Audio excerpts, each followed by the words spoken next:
कुंडलिकावरदे हरिविठ्ठल श्री ज्ञानदेव तुकाराम पंढरीनाथ भगवान की जय। नमः पार्वती पतये शिव हर हर महादेव। सब संतन की जय। गौ माता की जय, गंगा माता की जय। मंगलमूर्ती मोरया।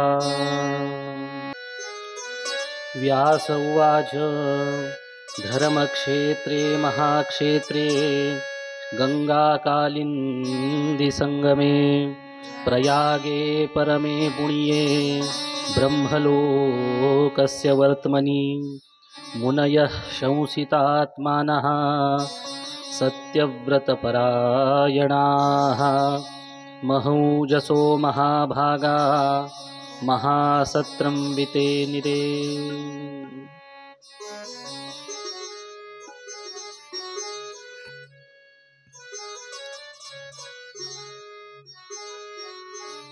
ज्या क्षेत्राला धर्मक्षेत्रही म्हटलं गेलं आणि महाक्षेत्र सुद्धा म्हटलं गेलं, अशा एका क्षेत्रावर ही शिवपुराणाची कथा सांगितली गेली। सांप्रत कुंभ मेळा ज्या ठिकाणी सुरू आहे तेच हे धर्मक्षेत्र आहे आणि तेच हे महाक्षेत्र आहे। इथंच गंगा कालिंदी, कालिंदी म्हणजे यमुना, जिचं पाणी काळस घोर दिसतं, म्हणून जी कालिंदी नावानं विख्यात आहे, अशी ती कालिंदी अर्थात यमुना, गंगा, जिला भागीरथी गंगा असं म्हटलं जातं। गंगा दोन प्रकारची आहे, एक भागीरथी गंगा आहे आणि दुसरी गौतमी गंगा आहे। भागीरथी गंगा ही भगीरथानं आपल्या पूर्वजांच्या उद्धारासाठी म्हणून आणली, भगीरथानं आणली। जी गंगा भूतलावर येण्याला भगीरथ कारणीभूत झाला म्हणून ती भागीरथी गंगा, आणि दुसरी गौतम ऋषींनी आणलेली आपल्या ब्रह्महत्येचं पातक जाण्यासाठी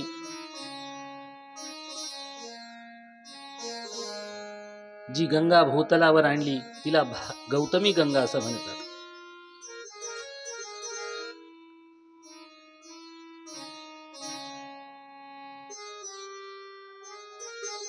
तर ही भागीरथी नावाची गंगा, कालिंदी म्हणजे यमुना आणि गुप्तपणानं निवास करणारी सरस्वती, असा त्रिवेणी संगम ज्या प्रयाग क्षेत्रावर आहे, प्रयागे परमे पुण्ये, आणि ब्रह्मलोकस्य वर्त्मनी। तुम्हाला ब्रह्मलोकाला जायची जर इच्छा असेल, कुणाला वाटलं मी ब्रह्मलोकाला कसा जाऊ, लोक विचारतात ना। आता एखादा नवीन आला, कथा सुरू आहे, कळालं कथेचा मार्ग कोणता आहे, किंवा आमच्यासारखे लोक गावोगाव कथा करत फिरत असताना विचारतो यांचं घर कुठे, त्यांचं घर कुठे, म्हणजे ज्यांच्या घरी जायचं त्यांचंच, उगाच आम्हाला बोलवता का म्हणून नाही।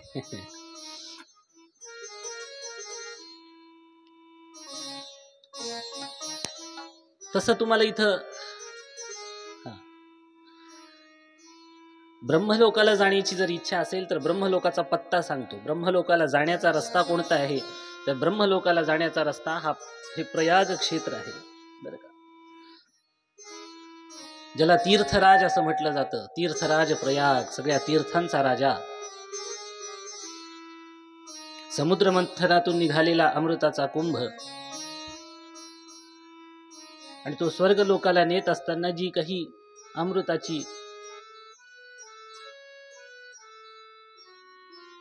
अमृताचे बिंदू ज्या ज्या ठिकाणात पडले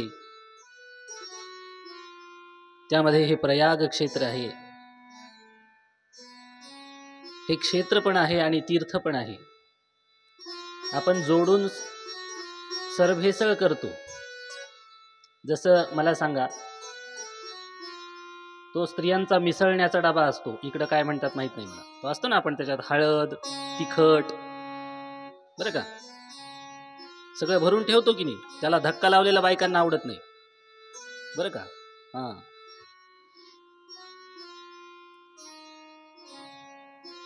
एका ह्याच्यात जिरी असतात, एका ह्याच्यात मोहरी असतात, आणि ज्या बायकांना कळत नाही कशाला जिऱ्याची फोडणी असते आणि कशाला फक्त मोहरीची फोडणी असते आणि कशाला जिऱ्या मोहरीची फोडणी असते, त्या दोन्ही एकत्रच करून ठेवतात. म्हणून जिरं वेगळं पाहिजे, मोहरी वेगळी पाहिजे. कढी केली तर कढीला जिऱ्याचीच फोडणी, मोहरी नसते. काही काही गोष्टीला जिऱ्याचीच फोडणी. मला स्वयंपाक येतो बरं का, म्हणून सांग. हां, एकच तत्व आहे आपलं, जे येतं तेच बोलायचं, जे येत नाही ते चुकून बोलायचं नाही.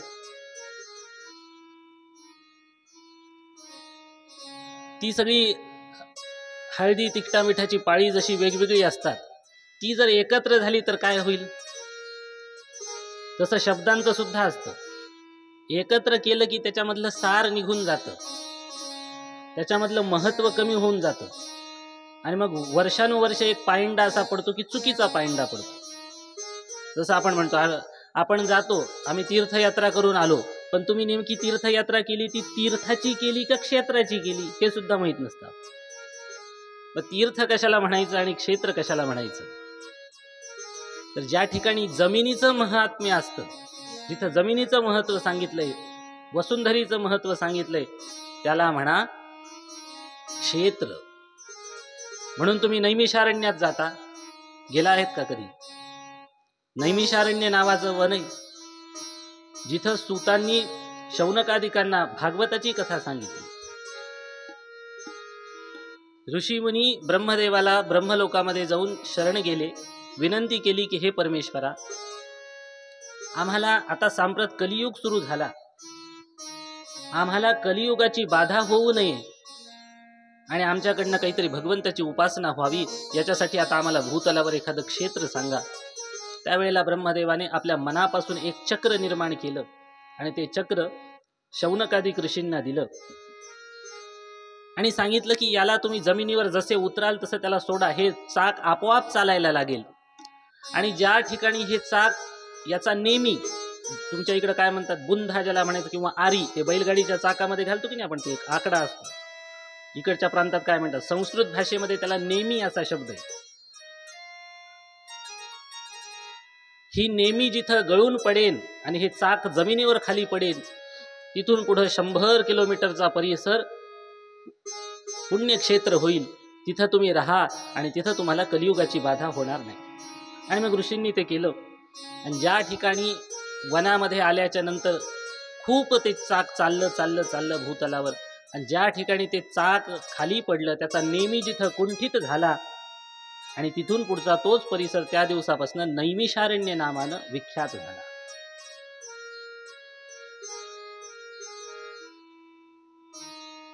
मी भागवताची कथा नाही सांगत आहे, भागवताची कथा नैमिषारण्यात सांगितली गेली, आणि शिवपुराणाची कथा जी आहे ती सुद्धा नैमिषारण्यातच सांगितली गेली.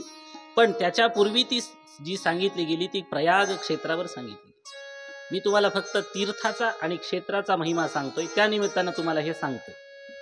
एवढ्या भागवत कथा ऐकल्या असतील, अनेक वेळेला नैमिषारण्यात जाऊन आलेला असाल, पण व्याख्या माहिती की नाही म्हणून सांगतोय. म्हणून जिथं भूमीचं महात्म्य आहे त्याला क्षेत्र असं म्हणा, आणि जिथं पाण्याचं महत्त्व आहे, जलाचं महत्त्व आहे, त्याला तीर्थ असं म्हणा. म्हणून तीर्थालाही जा आणि क्षेत्रालाही जा. म्हणून जन्माला आल्याच्या नंतर एकदा तरी तीर्थही घडली पाहिजेत. सर्व ही तीर्थे घडली आम्हा, आदि करून काशी, धन्य धन्य हो प्रदक्षिणा, सद्गुरु रायाची झाली त्वरा सुरवरा विमान उतरायाची.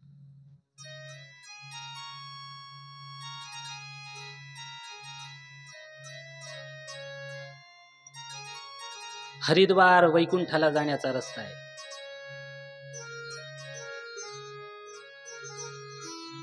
मानस सरोवर तुम्ही चालायला लागाल तर कैलासाला जाण्याचा रस्ता आहे. तसा तीर्थराज प्रयाग हा ब्रह्मलोकाला जाण्याचा रस्ता आहे. म्हणून ज्याला ब्रह्मपद प्राप्त करून घ्यायचं आहे, ब्रह्मलोकाला जायचं आहे, त्यानं या प्रयाग क्षेत्रावर जावं. प्रयाग क्षेत्रावर जाऊन काहीतरी साधन करावं.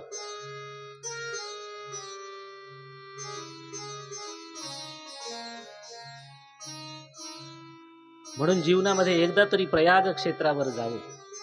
का तर म्हणले तीर्थराज तिथं राहतो. सगळ्या तीर्थांचा राजा त्याला म्हटलेले तीर्थराज प्रयाग. जेव्हा तुम्ही यात्रा ठरवता आणि प्रयागला जायला लागता त्यावेळेला शास्त्रकारांनी सांगितले, पुराणकारांनी सांगितले की तुमच्या अंगामध्ये असणारी सगळी पाप थरकाप पावतात. ते आता विचार करतात, हा जर प्रयाग क्षेत्राला गेला तर आपल्याला राहण्याची गती कोणती. मग सगळी पाप घाबरायला लागतात आणि घाबरून घाबरून कुठंतरी जाऊन लपतात. कुठं जातात तर पुराणकारांनी सांगितले की सगळेच्या सगळे आपल्या केसामध्ये जाऊन बसतात. म्हणून जो प्रयाग क्षेत्राला जातो त्याच्यासाठी एकच शास्त्र आहे. ज्याला आपल्या पापांचा नाश करायचा आहे, ज्याला प्रयाग क्षेत्राचं यात्रा केल्याचं पुण्य मिळवायचं आहे, त्यानं प्रयागे केशखंडनम, प्रयागाला जाऊन केस काढले पाहिजे. हे पुरुषांसाठी सांगतोय, महिलांसाठी नाही.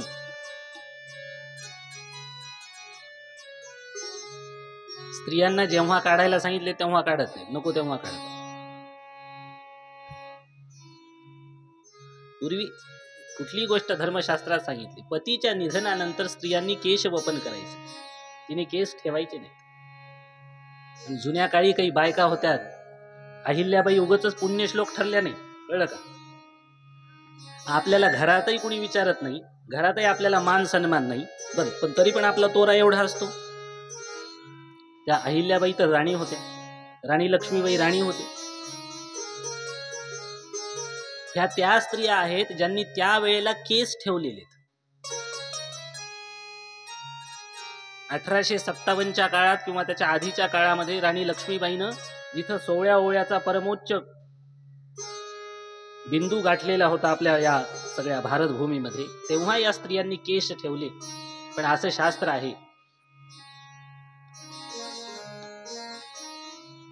की ते केस काढावेतच, आणि जर काही कारणानिमित्तानं काढले नाही तर त्याचं रोज प्रायश्चित्त आहे ते घेतलं पाहिजे त्या बाईनं. म्हणून राणी लक्ष्मीबाई इतिहासामध्ये नोंद आहे, राणी लक्ष्मीबाईच्या चरित्रामध्ये. अहिल्याबाई या सगळ्याच्या सगळ्या स्त्रिया ज्यांनी ज्यांनी केस ठेवलेले होते त्या त्यावेळेला त्याचं प्रायश्चित्त घेत होत्या. म्हणून पुरुषांना प्रयागे केशखंडनम, ते शास्त्रच आहे की पुरुषांना तिथं जाऊन केशखंडन करावं तरच त्याला लाभ मिळतो. आता मग सगळे चाललेत, उड्या मारायलेत, गंगेमध्ये चाललेत, फोटो टाकायलेत, व्हिडिओ बनवायला लागलेत, सगळे करायलेत, सगळे बिना केस काढता यायला लागले. म्हणजे पाप जशाच तसंच.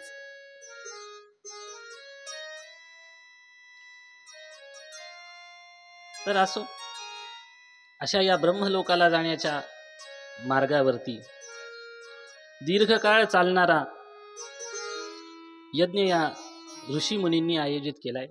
शौनक नावाचे ऋषी यांचे प्रमुख आहेत आणि त्यांच्या अध्यक्षतेखाली 88,000 ऋषी या यज्ञामध्ये समाविष्ट झालेत. केवढे भाग्यवंत वक्ते असतील हो हे. सगळ्या भल्या भल्या आजच्या वक्त्यांना धोबी पछाड. किती? 88,000 फक्त तिथले स्थानिक ऋषीच श्रोते. बाकीचे असे ज्यांना कळाले ते येणारे वेगळेच. म्हणजे 1 लाखाच्या पुढेच त्यांची श्रोत्यांची संख्या धरा. तर अशा या शौनकादी ऋषींना पुढं करून सगळ्या ऋषींनी, तुम्ही आमचे आचार्य व्हा, तुमच्या मार्गदर्शनाखाली आम्ही सगळं यज्ञ कर्म करू. आणि हे सगळं यज्ञ सुरू होतं. आणि एक दिवस असं झालं की व्यास शिष्यो महामुनीही, भगवान वेदव्यासांचे शिष्य म्हणून ख्याती पावलेले, समग्र पुराणांचा अभ्यास त्यांच्या जवळ बसून केलेले सूत महर्षी,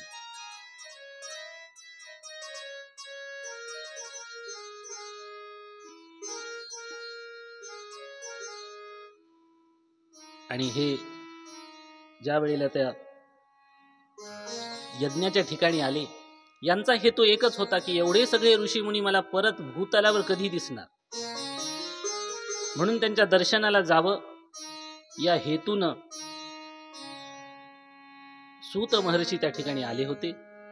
आणि सूत महर्षींना आलेलं तन दृष्ट्वा सूतम आयांतम, तर सूत ऋषींना आलेलं पाहिलं आणि सगळ्या ऋषींनी त्यांचं स्वागत केलं, उच्चासनावरती बसवलं. या या असं बोलले, उठले, या बसा. कुणी आल्याच्या नंतर एक शिष्टाचार असतो. भारतीय परंपरेनं कोणाचं स्वागत कसं करायचं आणि कोणाला वाटेला कसं लावायचं, वेगळ्या अर्थानं कोणाची वाट कशी लावायची ते नाही, कोणाला वाटेला कसं लावायचं याचं ज्ञान आपल्याला दिलं. कुणी आलं तर उठून उभा राहा, या या या या बसा. आता गेलं तर एकतर पेपर वाचत असतात, नाहीतर टीव्ही बघत असतात. गेलं की या, उठणार नाही, बसणार नाही. बरं, घर एवढे स्वच्छ असतात, एकीकडे बुटं खेटर, एकीकडे काय काय पडलेलं असतं. कुठं बसायचा असा प्रश्न येतो. आगतम स्वागतम सुस्वागतम, काही आल्यावर या या बसा.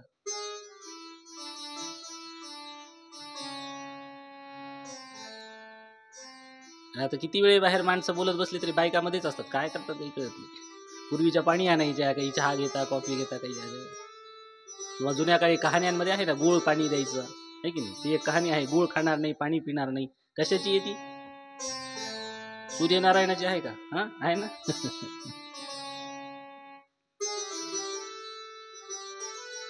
आणि सगळं झाल्याच्या नंतर राहा, 2 दिवस राहा, काही म्हणावं, निघाल्याच्या नंतर पाहुणा नाही नाही, आता जाणं गरजेचंच आहे.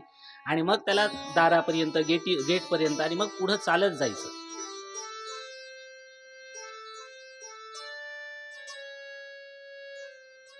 आणि मग पुन्हा पुन्हा या, परत या, परत या म्हणायचं. मग तो सुद्धा हो हो येतो येतो. ही आपली पद्धत आहे.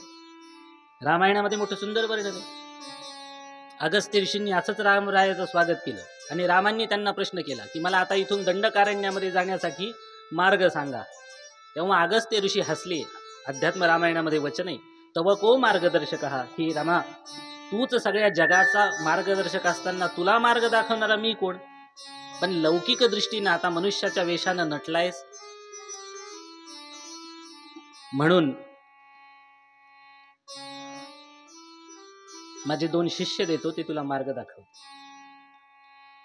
तिथं हे सत्काराचा सुंदर प्रसंग तिथं सांगितलाय.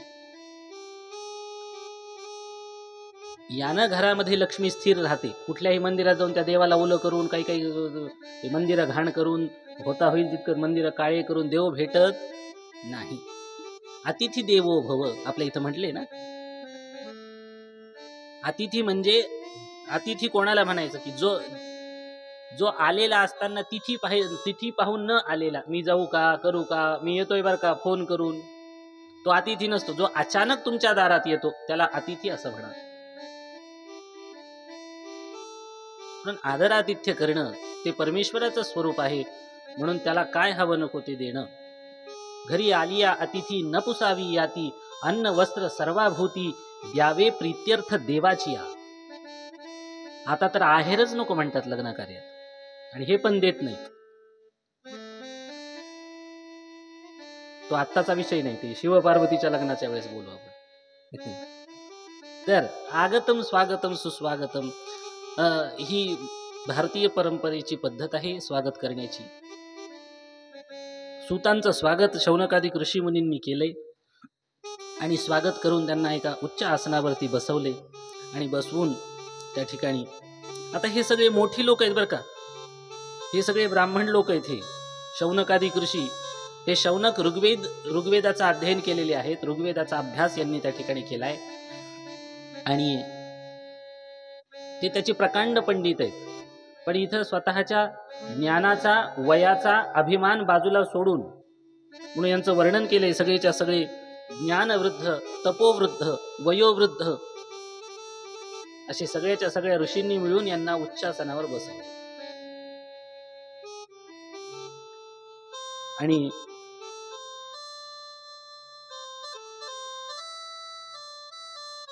त्यांना मधुपर्क इत्यादी सगळं दिलं. हात पाय वगैरे त्यांचे प्रक्षालन केले, आचमन इत्यादी त्यांना दिलं, मधुपर्क केला.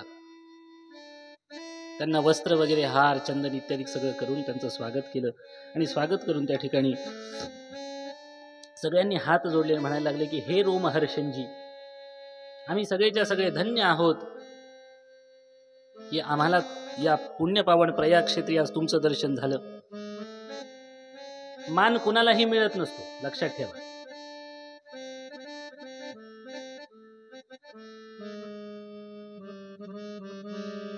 अधिकार संपन्न व्यक्ती हाच मानाचा अधिकारी आहे. म्हणून आम्ही तुमचा आदर सत्कार का करतोय याचं कारण सांगितलंय शौनकादिक ऋषींनी. ते म्हणतात की तुम्ही खरंच सर्वज्ञ आहात. सर्वज्ञ म्हणजे पुराणामध्ये एकही अशी गोष्ट नाही की जी तुम्हाला माहिती नाही. धर्मशास्त्राचं एकही ज्ञान असं नाही की जे तुम्हाला अवगत नाही. तुम्ही महाविद्वान आहात आणि तुमची विद्या जी आहे ना ती व्यास मुखामधून पुराण विद्या तुम्हाला अवगत आहे, म्हणजे गुरुच्या मुखामधून. म्हणून गुरु शुश्रूषया विद्या. म्हणून कथेचा वक्ता कसा असला पाहिजे. काल वेळ नव्हता म्हणून मी संक्षेपातच तो विधी संपवला. वक्ता कसा असला पाहिजे, त्या वक्त्याचे काही नियम सांगितले. मुख्य म्हणजे तो वक्ता ब्राह्मण असला पाहिजे. विरक्तो वैष्णवो विप्रो, तो विरक्त असला पाहिजे.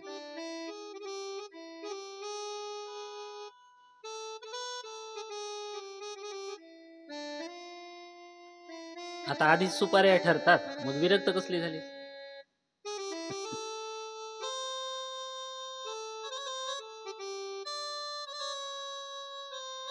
तो वैष्णव पाहिजे. वैष्णवार्थ म्हणजे शिवालाही मानणारा पाहिजे आणि विष्णूलाही मानणारा पाहिजे. कारण महादेवासारखा दुसरा कोणी वैष्णव नाही आणि नारायणासारखे दुसरे कोणी शैव नाही. 12 वैष्णवांमध्ये महादेवाचं नाव आहे,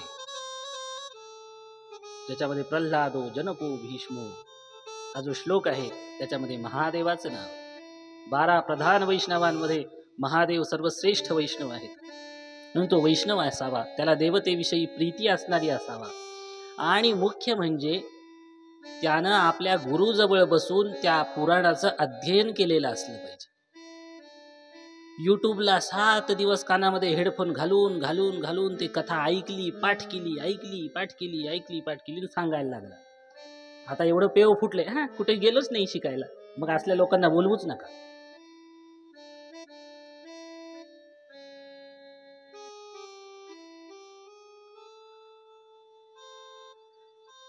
गेल्या वर्षी माझी इथं जवळ चौसाळ्याजवळ हरिपाठावर प्रवचन होती 7 दिवस. तिथं एकच दिवस तो एक महाराज आला, त्यांना हौस भारी की तो काय कोणतं ते चॅनल आहे कीर्तन लागतात त्याच्यावर, झी मराठी का काय ते, झी मराठी स्टार असं त्याला लेबल, यांनी त्याच्यावर ऐकलं आणायचा तोच महाराज आणायचा. म्हणजे तो म्हणला मी 27,000 रुपये घेईन. हे म्हणले ठीक आहे. आणि आला, 1.5 तास सुद्धा कीर्तन केलं नाही, तेवढे पैसे घेऊन गेला आणि जाता जाता जातीमध्ये भांडणं लावून गेला.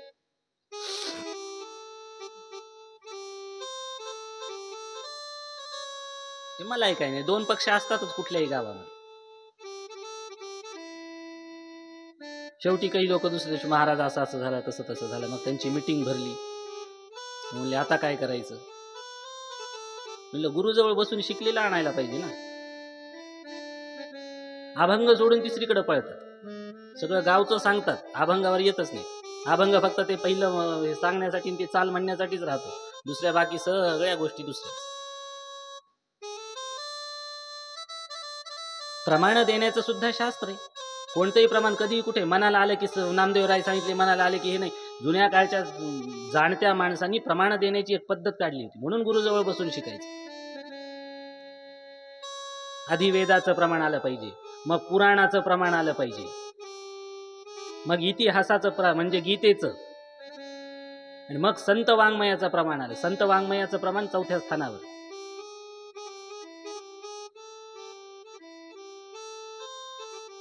म्हणून गुरुजवळ बसून जो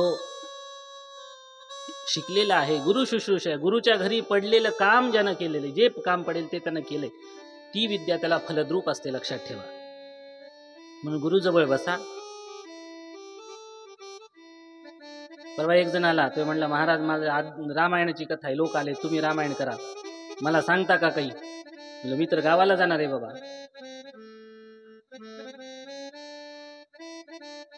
नव्हतोच मी. 25ला संध्याकाळी आलो, 24ला संध्याकाळी आलो. तो 25ला सकाळीच येऊन बसला. 2 तास बसून बसून महाराज कधी काय सांगू कधी काय सांगू, म्हणून आता त्याची कथा बिचारीची सुरू झाली.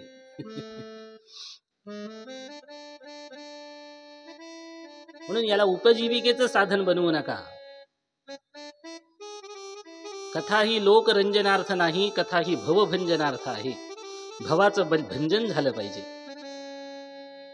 ही कथा ऐकण्यासाठी लोक मोठ्या विश्वासानं येतात आणि काहीही गोष्टी सांगून त्यांचा घात करणं, त्यांना चांगल्या मार्गापासून दूर नेणं, याच्यासारखं दुसरं पाप नाही. कालही मी याच्यामध्ये सांगितलं नाही, महात्म्यामध्ये सांगितलं, कलियुगामध्ये लोक जो पोशाख करू नये तो करतील. प्रत्येक वर्णाचा पोशाख सांगितलाय. आता ब्राह्मणांना देवपूजा करायची नको वाटते आणि दुसऱ्यांना देवपूजा करण्याचं फार हे, कोणीही करू नये. ज्याला ज्या आपल्या आपल्या ह्याच्यामध्ये बांधलेलं आहे ना, त्याच्यामध्येच माणसांनी राहावं. सगळं एक आहे. रक्त लाल असतं, पण लक्षात ठेवा, मुलाचं रक्त वडिलाला चालत नाही, वडिलाचं रक्त पोरालाही चालत नाही कधी. मग रक्त लालच म्हणून तुम्ही प्रमाण देता की नाही, मग पुन्हा कसा आला ब्लड ग्रुप परत? म्हणजे त्याच्यामध्ये प्रकार आहे. जाती नको, पाती नको, सगळ्या जाती एक आहे, सगळे अरे सगळे समान, एका वेगळ्या अर्थानं बाबा. सगळे घर एकच बांधतो का आपण? घर बांधायला घेतो, घर बांधायला घेतल्याच्या नंतर नुसत्याच 4 बाजूने 4 भिंती बांधतो का? नाही बांधत. मग तिथं तुम्हाला हॉल पाहिजे, बेडरूम पाहिजे, किचन पाहिजे, अजून एखादा पोर्च पाहिजे वेगळा. हा कशासाठी पाहिजे? तर ह्या सगळ्या रूम असणं ही घर नावाच्या एका वास्तूची व्यवस्था आहे. टॉयलेट वेगळं आहे, बाथरूम वेगळं आहे. मला सांगा, ते टॉयलेट बाथरूम ते एक असलं तरी पंचायत होती, खरं की नाही? कॉमन शब्द आला. तसंच आहे. ब्राह्मणाचं वेगळं महत्व आहे, क्षत्रियाचं वेगळं महत्व आहे, वैश्याचं वेगळं महत्व आहे, शूद्राचं वेगळं महत्व आहे. ब्राह्मणाला क्षत्रियासारखं वागावं वाटते, क्षत्रियाला वैश्यासारखं वागावं वाटतं, वैश्याला शूद्रासारखं, शूद्राला ब्राह्मणासारखं. कलियुगामध्ये असंच वागतील, तेही मोठ्या आनंदात. आम्ही कथा सांगू शकत नाही, आम्ही सांगा बाबा, काही हरकत नाही. म्हणून पहिला नियम कथेचा काय? तो वैष्णव पाहिजे, विरक्त पाहिजे, ब्राह्मण पाहिजे. म्हणून सगळ्या जाती ही व्यवस्था आहे. म्हणून साधा नाग, हिरवा नाग, काळा नाग, किंग कोब्रा नाग, हे कशाला पाहिजे? सगळे साप एकच आहेत तर. म्हणून ही सगळी व्यवस्था आहे आणि ती मान्य केलीच पाहिजे. फक्त एक लक्षात ठेवा, समानता सगळीकडे दिसत जरी असली तरी ती सुद्धा एका योग्य पातळीपर्यंतच पाळली गेली पाहिजे.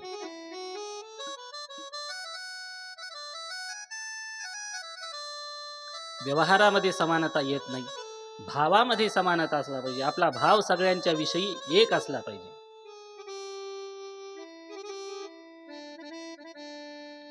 सगळे परमेश्वराचे अंश आहोत,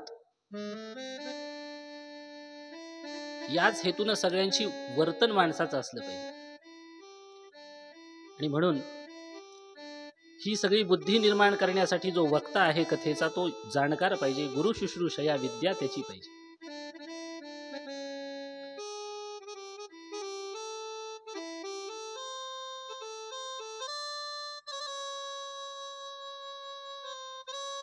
त्याच्याशिवाय ही ह्याच्यातली प्रमेय पाठ होत नाही. भागवताचा एक श्लोक म्हणता येत नाही, शिवपुराणाचा एक श्लोक म्हणता येत नाही, पण सगळे राष्ट्रीय ख्यातीचे कीर्तनकार झाले, प्रवचनकार झाले.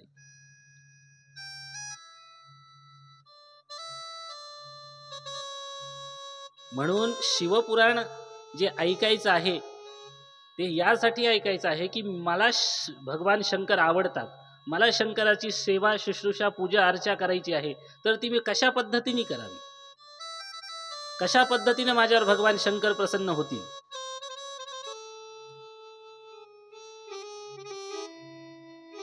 म्हणून लक्षात ठेवा, शंकराचं नाव आशुतोष आहे असं एक आहे बरं का. भगवान शंकराचं नाव आशुतोष आहे.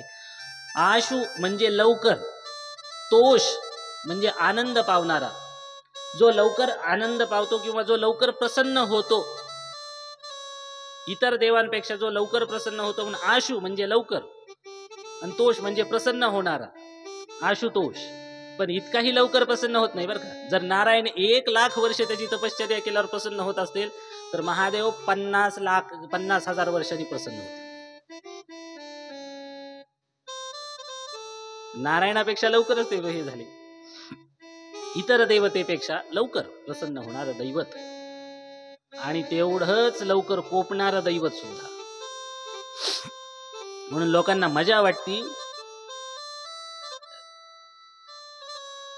आम्ही अमुक केलं, आम्ही तमुक केलं, आम्ही हे करतो, आम्ही ते करतो. बघा त्याचे दुष्परिणाम घरात सुरू झाले. थोडं सूक्ष्म दृष्टीने बघा. म्हणून अट्टहास न करता उत्तम वक्त्याची कथा आयोजित करा आणि त्याच्याकडून ज्ञान ग्रहण करा.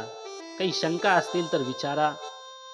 बरं, त्या शंकेला आधार पाहिजे बरं का. उगाचच काहीतरी तेलाची वात आडवीच का लावायची आणि फुलवात उभीच का लावायची, याला शंका म्हणत नाही बरं का. तर कथेच्या संबंधानं तर वक्ता तोच जो गुरुच्या चरणी बसलाय, ज्यानं गुरुकडून ती विद्या ग्रहण केलेली आहे. म्हणून व्यासमुखामधून तुम्ही पुराण विद्या अवगत केली आहे. खरंच तुम्ही भाग्यवंत आहात. आणि तुमच्याकडे आश्चर्यकारक कथांचं भांडार सदा सर्व काळ भरलेलं आहे. ज्या कथा आजपर्यंत आम्हालाही माहीत नाहीत, त्या सगळ्या कथा तुम्ही जाणता. आणि दुसरी गोष्ट, तुम्ही त्रिकालज्ञानी आहात. तुम्हाला भूतकाळाचंही ज्ञान आहे, तुम्हाला वर्तमान काळाचंही ज्ञान आहे आणि तुम्हाला भविष्याचं सुद्धा ज्ञान आहे.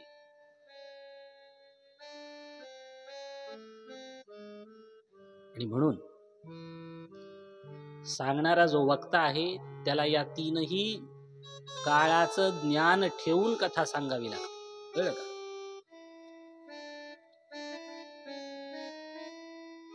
आणि म्हणून मोठं स्वागत सत्कार समारंभ केला. मला काय काय की इथं कथेतून जास्त पुढे जावंच वाटेना गेले.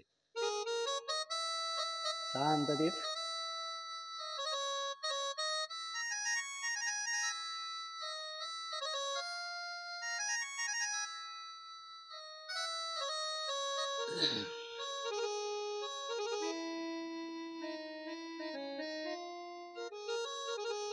तर त्यांचा सन्मान केला सूतांचा. यांचं नाव रोमहर्षण सूत असं आहे.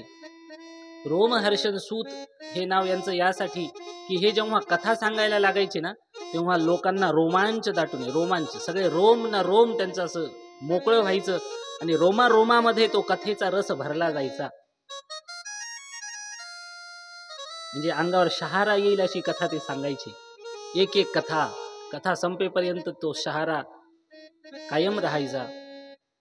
म्हणून यांना रोमहर्षण सूत असं म्हटले.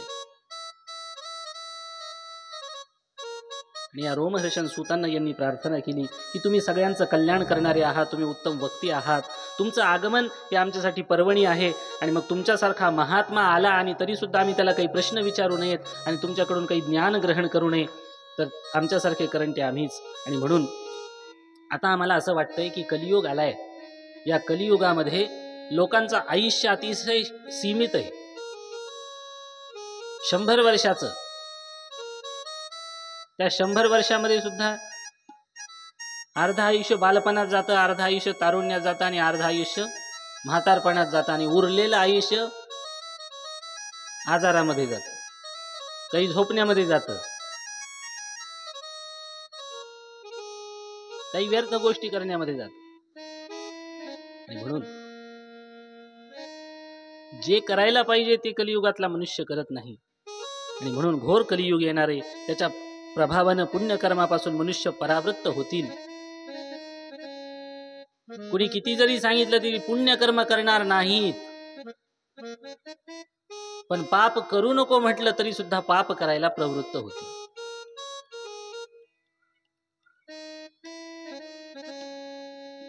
म्हणून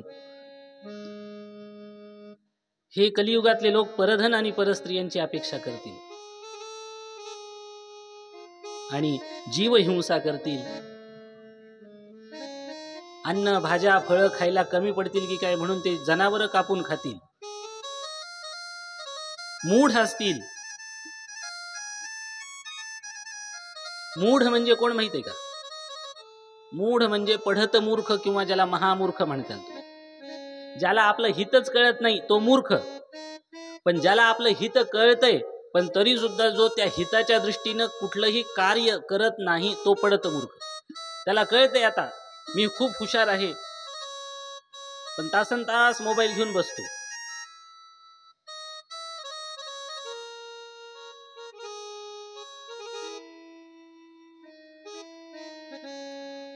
आणि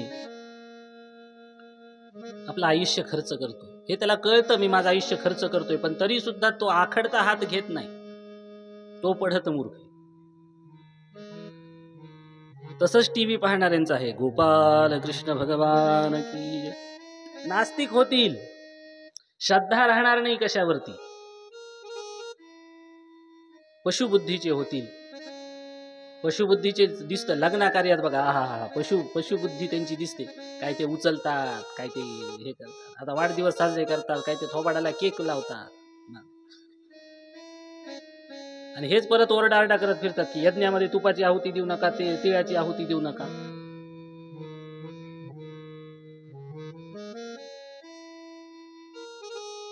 आणि नास्तिक असतील. हे केल्यानं काय होईल ते केल्यानं काय होईल हे विचारण्यातच ते धन्यता मानतील. वेदांनी प्रतिपादन आणि वर्णाश्रम धर्म व्यवस्था पूर्णतः कोलमडून पडेल. सगळेच्या सगळे स्वार्थ बुद्धीने वागायला लागतील. स्वधर्माचा त्याग करतील. ब्रह्मचारी आपल्या धर्माचा त्याग करील. गृहस्थ आपल्या धर्माचा त्याग करील. वानप्रस्थ आपल्या धर्माचा आणि संन्यासीही आपल्या धर्माचा त्याग करतील. मुलं आपल्या धर्माचा त्याग करतील. आई वडील आपल्या धर्माचा त्याग करतील. आणि म्हणून सुखप्राप्तीसाठी विपरीत आचरण करतील. माझं ध्येय फक्त आणि फक्त मला सुख मिळावं. दुसरं मी काहीही बघणार नाही. माझ्या सुखाच्या आड जो येईल त्याला मी दुःख देईल. ही कलियुगातल्या लोकांची वासना आहे. आणि म्हणून वर्णसंकर होईल. कोणीही कोणाशीही लग्न करेल विवाह करेल काही बघणार नाही. आणि परिवार एक संघ राहणार नाही. परिवारामध्ये दुफळी माजेल. प्रत्येकाला वेगळं वेगळं राहावं असं वाटेल. असा समाज विस्कळीत होईल आणि मग मोठमोठ्या नैसर्गिक आपत्तींना त्यांना तोंड द्यावं लागेल. अशा पद्धतीने सगळं चारही वर्णाच्या धर्माचं विवेचन केलं. ब्राह्मण कशी वागतील, क्षत्रिय वैश्य शूद्र सगळ्यांचं इथं विस्तृत वर्णन केलंय. प्रत्येक व्यक्ती आपल्या अधिकाराच्या कक्षेच्या बाहेर जाऊन काही ना काहीतरी करायला लागेल. आणि म्हणून स्त्रिया इथं स्त्रियांचं विशेष वर्णन आहे. स्त्रियांचं वर्णन करताना सांगितलं की स्त्रिया सदाचार विमुख होतील. आचार काय असतो तो त्यांना माहिती नाही.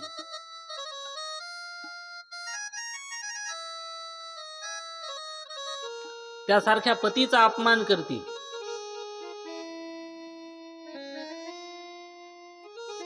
सदाचारानं त्या राहणार नाही. सदाचार कशाला म्हणतात ते त्यांना कळणार नाही. म्हणून साक्षात महालक्ष्मीचा अवतार असणारी सीता माता तिला काही धर्मशास्त्राचं ज्ञान नसेल का? पण ज्या वेळेला राम वनवासाला निघाले त्यावेळेला ते अत्री ऋषींच्या आश्रमामध्ये आले आणि अत्री ऋषींच्या आश्रमामध्ये आल्यावर त्यांनी अत्री आणि अनसूयेचं दर्शन घेतलं आणि सीता मातेला सांगितले रामचंद्रांनी की हे सीते, हे जानकी, तू आता थोड्या वेळ अनसूया मातेच्या जवळ जाऊन बस आणि अनसूया माता तुला जो उपदेश करीन तो उपदेश तू ग्रहण कर आणि लक्षात ठेव.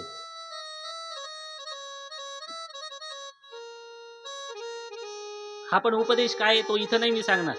पुढं पार्वती मातेला एका ब्राह्मण स्त्रियांनी कसं वागायचं, पतिव्रता स्त्रीनं कसं वागायचं याचा विस्तृत उपदेश केलाय तेव्हा सांगेल, आता नाही. तो म्हणतात सुटलो. माझं काय म्हणणं आहे, ऐकून ठेवायला काय जाते, या जन्मात नाही पुढच्या जन्मात कामी येईल की नाही, येणार, निश्चित येणार. त्या गजेंद्रानं ते जे स्तोत्र गायलं होतं ते आदल्या जन्मी तो राजा होता पांड्य देशाचा, तेव्हा ते स्तोत्र तो म्हणत होता आणि अगस्त्य ऋषींचा अपमान केला आणि म्हणून त्यांनी शाप दिल्यावरून तो गजेंद्राच्या योनीला गेला. पण म्हणून लक्षात ठेवा, देवाची केलेली उपासना कधीही वाया जात नाही. म्हणून पुष्कळ वेळेला आपण असा प्रयत्न करतो बघा, एखादा अभंग असेल, ओवी असेल, श्लोक असेल, खूप वेळेला घोकण्याचा प्रयत्न करतो पण बाप जन्मी पाठ होत नाही. आणि काही काही श्लोक ओवी अशी असते की एकदाच ऐकतो ना आपल्या डोक्यात फिट बसते. का तर ते गतजन्मी हजारो वेळेला आपण घोकलेलं असतो. म्हणून भगवत उपासना कधीही वाया जात नाही. या जन्मात ऐकून ठेवा, पुढच्या जन्मी कामाला येईल आणि पुढचा जन्म माणसातच मिळेल. तर पतीचा अपमान करतील, त्यांची सेवा करणार नाहीत, कुत्सित बोलत राहतील, वेगवेगळे हावभाव करत राहतील, सासू सासऱ्यांशी भांडतील, थोरा मोठ्यांचा आदर करणार नाहीत आणि हट्टी असतील, मी करील तेच खरं. अशा प्रकारे कलियुगामध्ये प्रत्येकाची विवेक बुद्धी जी आहे ती विवेक बुद्धी नष्ट झाली आहे.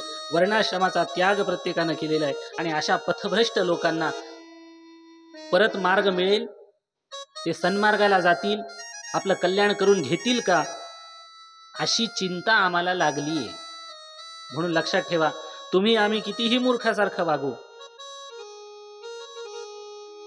पण तुमची आणि माझी चिंता करणारे संत असतात.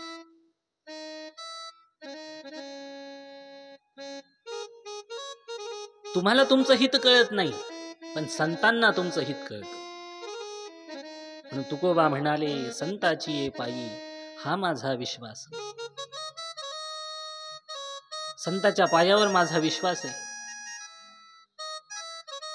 तेच मला हाताला धरून नेतील. तेची माझी करीती सकळ, तेची माझी करीती सकळ.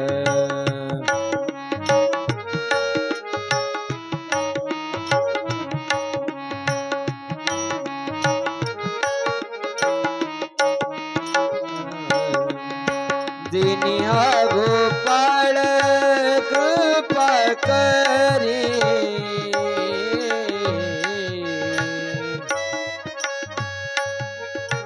दिनिया गोपाळ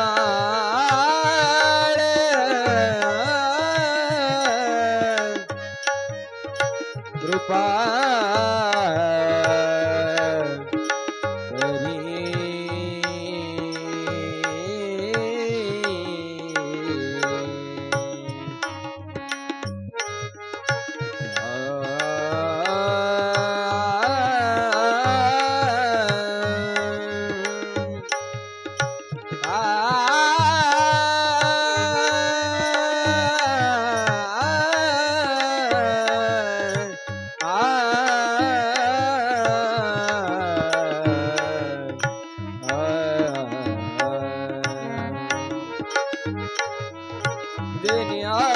गोपाळ कृपा करी, दिनिया गोपाळ कृपा करी, कृपा करी. तेची माझी करीती सकळ, तेची माझी करीती सकळ.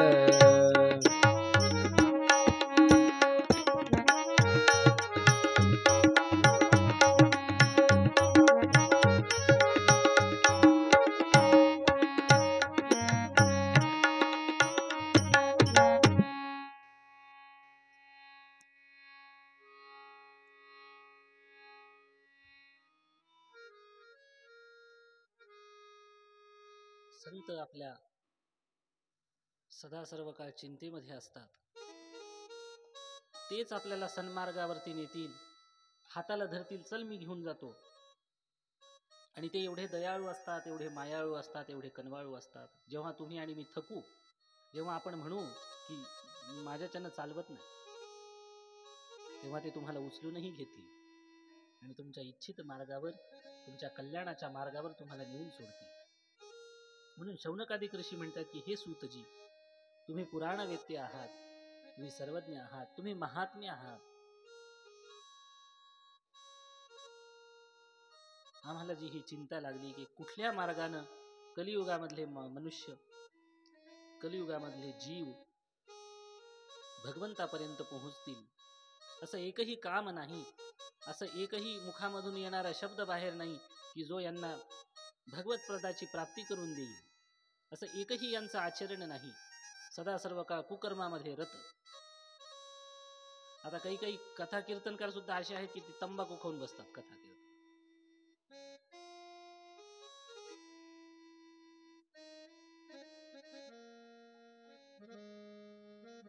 म्हणून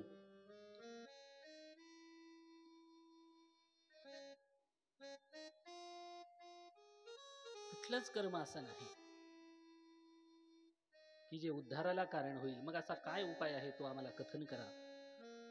तेव्हा सुतांना आनंद झाला आणि आनंद झाल्याच्या नंतर अशी ही चिंता जेव्हा शौनकादिक ऋषींनी यांच्या पुढे सांगितली की लघु पायेन येनैषाम भवेत सद्यो घनाशनम सर्व सिद्धांत वित्तत्वम ही कृपया तद्वदाधुना.